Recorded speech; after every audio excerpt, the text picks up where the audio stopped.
and loungy, and some of it is like when I heard somebody play like with this forward lean, this Latin energy, I was like, oh, I could relate to that. I could see somehow that working on the banjo, and it just again, it's velocity, forward lean, rhythm, really.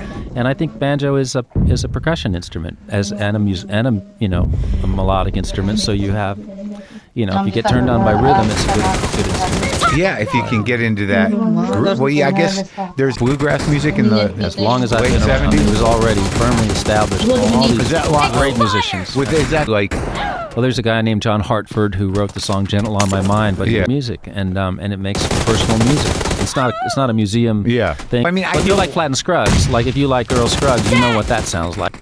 You don't like the new slick stuff, but you like Patsy Cline, or you like That's way back, but bluegrass is sort of its own in country. It seems it used to be the same thing back. When you go back to the 40s and 50s, it was all on the same stations, but it got separated out and it became more of a particular thing for the folks that like that sort of thing, rather than a pop centrist thing, which it was before. So it wasn't about.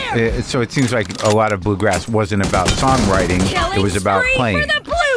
I wouldn't say that. I think the Great Bluegrass Book is full of great songs, but they're of a certain perspective, a certain time, and they tell the story of the person that grew up in this place. Yeah. And so they're very true, they're very real, but I think there's a lot of weak bluegrass songs out there. There's a lot of weak bluegrass playing out there, and is there? It is. And how can you fake that shit? That's the problem. So you got a lot of folks that would like to play it, and that's cool, but they can't represent it at its highest level. Have you played with Steve Martin? Yeah. How's he? He's good. Yeah? He's really good. Oh, good. He's very, be a scientist. Well, he loves it. A doctor, and they don't get paid. You don't get paid commensurately for it. So he started the Steve Martin Prize and put together a team of folks like Tony Trischka, we were talking about, and me and others, to help them figure out who to give it to. It's pretty cool. Tell me about that guy, though. The guy who you said is kind of out there. The guy that you were playing with in high school.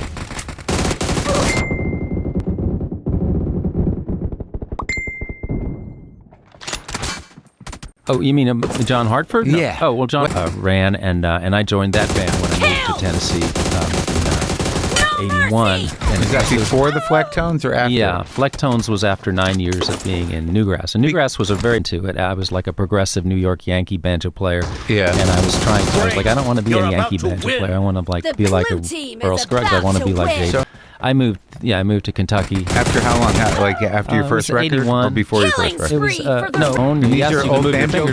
They're people that were in the banjo community. And they were, and I got some really good advice from them. They became some of my good friends. Like Scruggs? No, not players so much. Well, there was a guy named Harry Sparks. And